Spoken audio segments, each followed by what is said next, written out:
guys. Hi, hi, hi, hi, hi. Good morning, good afternoon, and good night. Excuse me, guys. The throat feel like it now wake up yet, Guys, I woke up not too long ago. I already have clothes in the machine going, but it's such a beautiful morning. And so me there, outside, Boy, I love this time of year.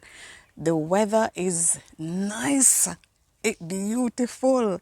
The sun shining, but it's not too hot and it's just cool and I am just loving it. So I just decided to come out and sit into the backyard this morning and touch base with my family.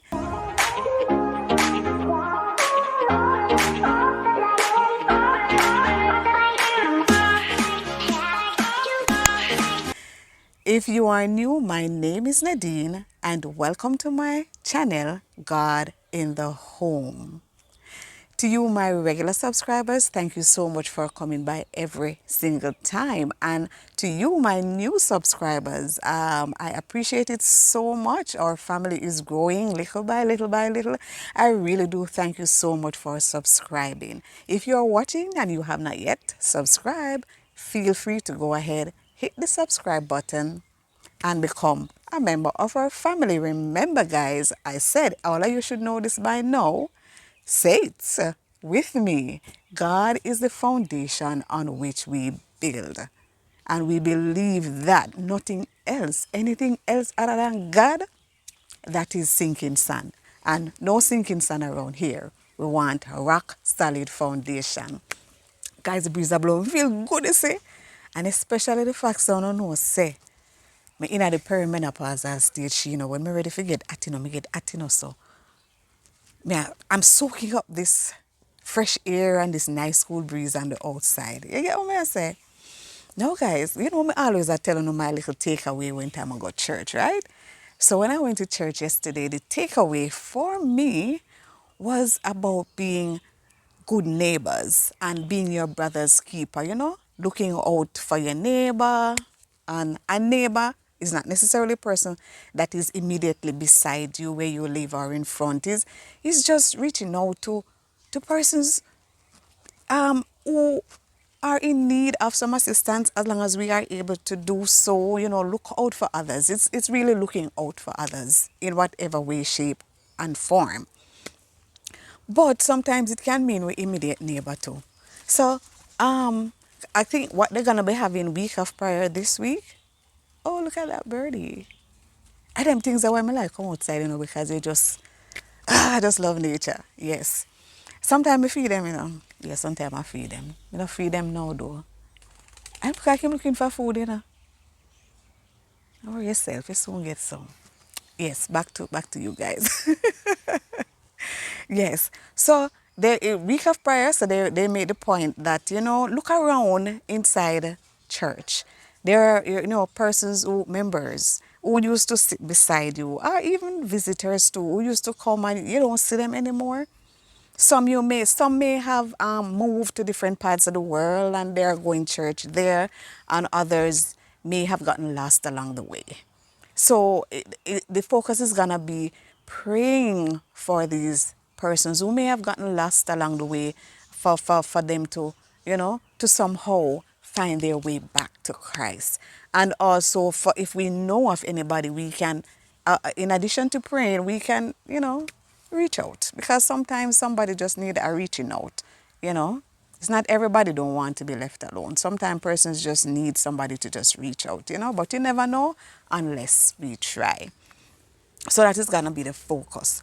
So what the lady was saying at church, she was saying, how neighborly are we? How neighborly are we, family? To even those who live immediately beside you? Are we neighbors that good can be spoken of? You know? Um, as the point she made was that we go, and this is for us who are Christians now, believe that, God is coming, and we will be going home to our everlasting home. Are we just focused on going, keeping our head straight ahead, not looking to see if a brother or sister may have fallen and needed our assistance, you know. While it is good for us to be on that journey and to make it, it is even better if we can, on that journey, take someone along with us. And she used an analogy of someone, they were in a race, right? And this person really wanted to get to the finish line, but somehow something went wrong, and the person started slowing down. But then his aim and his determination was to get to the finish line, and he fell.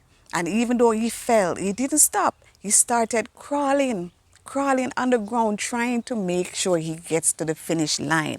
And he was so weak. And then there was this other person in the race who was strong and thing and could have won the race. But he saw his fellow teammate there making sure, crawling on the ground.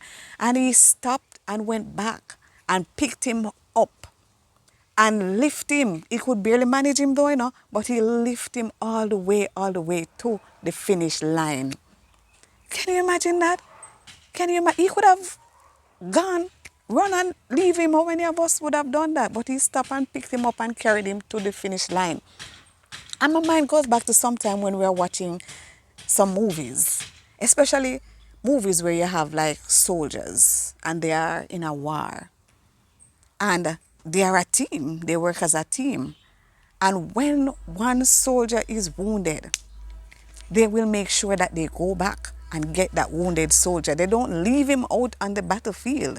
Even if he's gonna die and not gonna make it, they go for him and have him with them. At least he died with his team.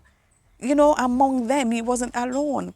So too on our journey, we are soldiers in an army, making it, trying on our way to the kingdom.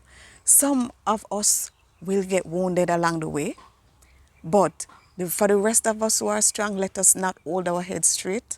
Let us look out for the wounded soldiers among us and lift them, carry them. Some we may not be able to carry physically or to reach out to physically, but prayer can move mountain. Prayer does wonders. So let us as soldiers in the army of the kingdom, look out for our fellow wounded family members. Okay? And speaking of neighbors now, and I'm saying how neighborly are we, let us try to be good neighbors. Look here, I have had experiences with neighbors, not presently where I am at now, because where I am at, I have very nice neighbors. The best, I think. But guys, I have had experience with neighbors that was, oh my goodness, you just want to go get away from them as far as the east is from the west. You just want to just go away. Let me tell you, when my husband and I were young, we just got married in our 20s. And where we were living, I would Lizard there go, it's trying to come over here, so because me and Lizard, not friend. Say, wait, make I choose something. Because China better come over here, sir.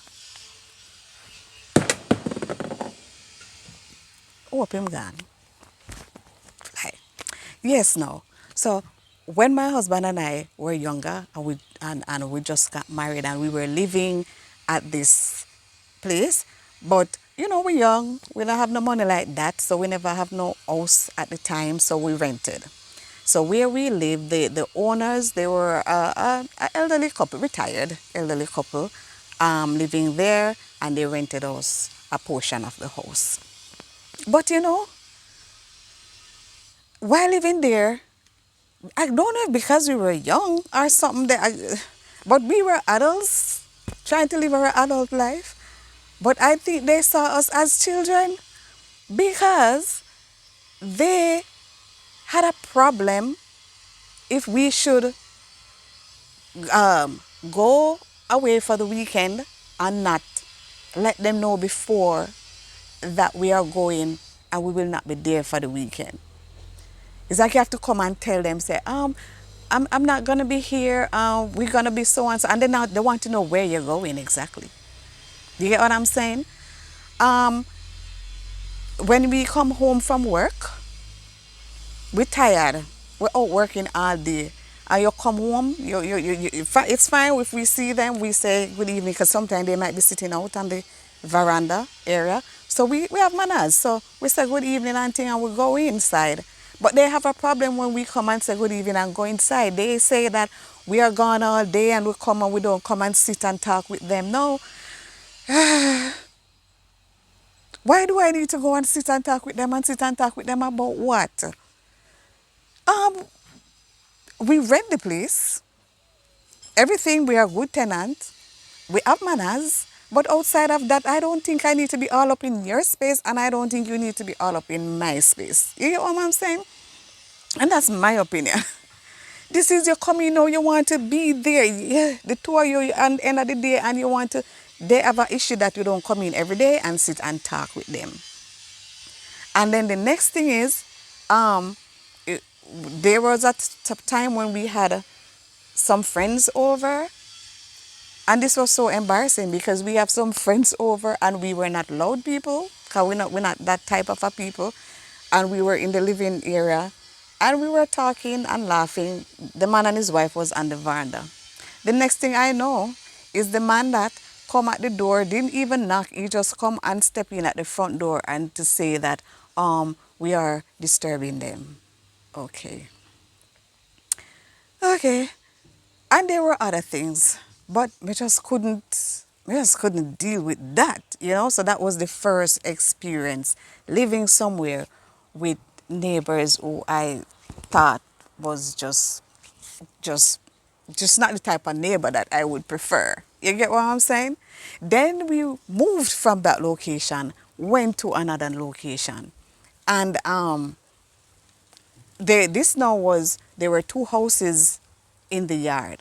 One house to the front, our house was the house at the back, right?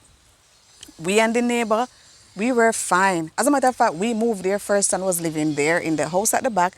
And then a few months after, then this other neighbor came and she was living now in the front house. And the friendly persons that we are, we reached out to her and she was quite friendly back to us and we were good.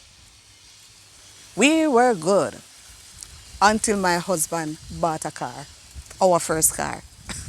She was a big woman more than us. We were young people, same way, in our 20s.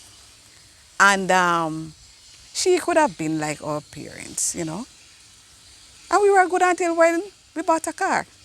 We bought a car that lady just drive right up. When I say drive right up, she drive right up like when you would have, where you say throw salt water upon grass, if that happened. But considering said the salt water salt it maybe, we don't know.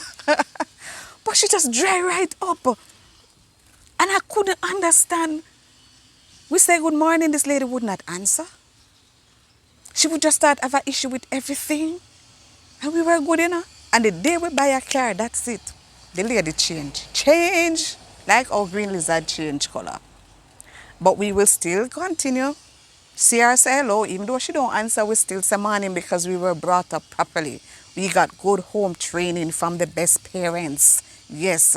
So we say hello and we gone about with business whether she answer yes or no. And even she was there, she got sick, nobody was there, we still tend to her. Everything. She would have people come over now and then there was a lady who was staying with her and one day the lady was talking with us and the lady said that she tell her not to even speak to our baby. Our son was a baby then and she said, because the lady was playing with the baby and she said, no, don't talk to them, don't talk to the baby. And the lady said she couldn't understand and she was saying, but he's a child, why? She couldn't give an answer. But, people always be people. But then the next thing, we end up now buy a washing machine. So the washing machine that we bought, the landlady now, she wasn't living there. But she said to us that, because we wanted to do the connection, and which would mean you have to go drill a hole in the wall. So, we have to we reach out to the landlady and ask her permission to drill the hole, which we would fix back when we move and all of that. And she said, okay, we can go ahead. But what she was concerned about is the pit that was there that collect the sewage was not a soak away. It was one that will, full up. So she was saying, so as not to have that problem where the washing machine are going to dump all this water and cause the pit to get full quickly and it have to be drawn more frequently. She said when we use it to put the hose, the let out hose on the outside by the side of the house, it's not in the, it's to the side, nobody walks there, nothing, it's not in anybody's way. She said put the hose there so the water can run out on the outside, which we did. Mid-air, we put the hose and the water run out. Only for the landlady called us to say that the lady at the front, she at the front, the yard big enough for her house be up at front. The lady tell her, say, the lady called her complaining that we are washing and using machine and we let out the water and the water is running and coming around the front. She had to find a reason for try to make the landlady think the way she was thinking. So she tell the lady, say, we're letting out the water and when the water come, it coming around the front and it's going to damage the water meter into the ground. And I was like, what? What she mean the water? Furthermore, the water even absorbing at the dirt before it even reach one at the front where the meter there. So she tell the lady, said, oh, them letting out and it's gonna another fear house. I don't know where she living there, She tell the landlady that I damage the meter because she want the lady to have a problem with us using the thing. And of course, because the lady was an old lady, the lady believed her and called. So I said to her, how is the water going to go and damage the meter? It soaked down in the ground and gone long before it even. I said, furthermore, rain fall all the time. For the years that everybody have meter, you ever hear so when the rain fall, the water will come down in the dirt, damage the meter way in the ground? So why is it when me wash once a week, water don't even reach around where the meter reach, it will go damage meter?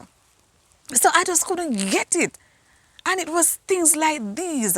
And then the landlady say, and I didn't stop because I tell her, I said, this is nonsense. How is it? I said, the rain don't damage it, so why this not reach around here? But if you're talking water in general going to damage it, rain fall upon it every day and nothing wrong with the meter. So what? You know what I'm saying?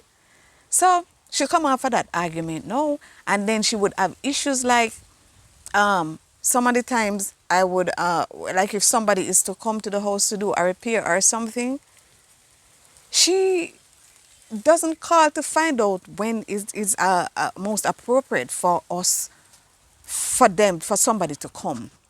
Because remember now, me and my husband work. She want to be able to call and say, I am coming or somebody is coming and you must be there. Like, hello, please. No. And I say, go. We have to work with a time that is most convenient to each other. You get what I say? So she would have issues with those. And if I take my vacation and I am at home any other day when I am on my leave from work and I would say, okay, I am at leave today so the gentleman can come today. This particular day. The man not coming on. The day when me tell her. But at the same time, another day come, I am still on my leave and I go somewhere. And apparently they would choose to turn up that day.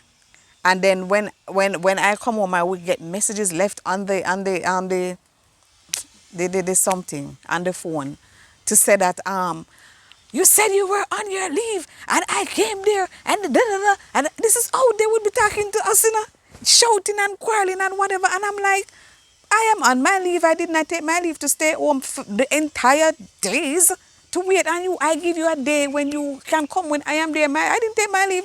I take my leave to do my own business. So I'm not gonna be here all day.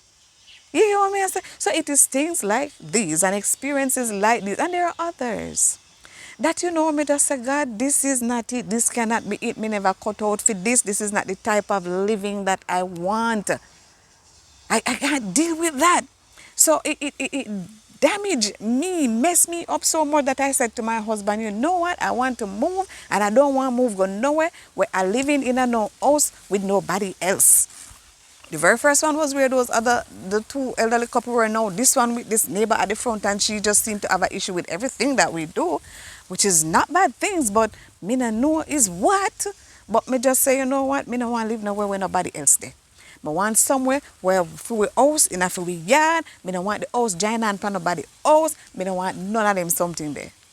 And we never had no money, but me just go to God and me say, God, look here. You is my father, you is my heavenly father. You say anything I want, me must come to you. And me I come to you in a faith. Look here, guys, I have a video on here where I spoke about that. So I'm not gonna get into all of that now. So I want you to check out that video. One where I talk about how God made it possible for us to get our home. If you have not watched that video, go and check that video out. But me don't know how it go when them say link it up here, sir. I link it up here, sir. If I figure that out, I will link it. If not, just go check it out and look and you will see which one. But it goes to show you. I have had those experiences with neighbors, and I don't want to be those kind of neighbor. I don't want to be that kind of neighbor that push people away, especially if I am going to consider myself a Christian. I don't want my living to be one that push persons away from Christ. I don't want that. I want to have this warm, welcoming thing that will bring people to want to know how is it, why is it you are this type of person, and then I can point them to the reason, point them to the person who is the reason why I am the way I am. And I am sure that God will be pleased with us. He said to love our neighbors as ourselves. And maybe some people don't love themselves, but for the most part, people love themselves, you know, and um, and also to do unto others as you would have them do unto you. It's things like that. So how neighborly are you, family? How neighborly are you? Make sure that you are a neighbor, a good neighbor to your neighbor that Christ would say to you, well done, my child, well done, my son, well done, my daughter. And if you're not that kind of neighbor, it can never too late to start. It's never too late to start because that is what God wants, you know. And that is why we'll reach out to us and, speak to our consciences sometimes and point out things in us that if we find ourselves in that, we can look and say, I think I need to change that because that's not so nice. You know what I say? Them kind of things there. But the way our outer door feel nice this morning, I feel like mother just sit down and just a chatter go. So can you believe it? Nobody else no wake up yet, No, me hear the rest of the family inside asleep. They went to their bed late. And it's Sunday, so nobody not really in no hurry and no rush to get up. But yeah, me, I am a early riser, I like to get up early and get my chores out of the way and all of them things there, and then me just get into what I have to do. But so yes, guys, so this is my little bit for today. And how have you guys been? Have you have any experience with neighbors that just drive you up the wall? Um, or have you been a good neighbor to somebody who needed it?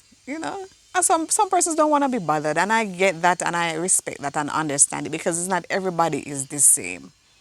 But not want to be bothered doesn't mean that you have to be disrespectful. It doesn't mean that. So look how the sun just come out nice and bright and just beautiful. That's look there. But that's nice. So I got I give him the glory, the honor, and the praise. I'm fearfully and wonderfully made, and so are you. All right, guys. Anyways, may I enjoy myself this morning. Oh, that's so nice, and I must come out here more time. But it have to cool and nice, so me can't take when it hot and thing. Anyway, guys, now I am gonna go. Have yourself a wonderful week, the best of week. Be a very good neighbor. Yes, and I will see you again next time on God in the Home. Remember, subscribe, share, and give the video a thumbs up if you like it. Okay, guys? Now, until I see you. Bye.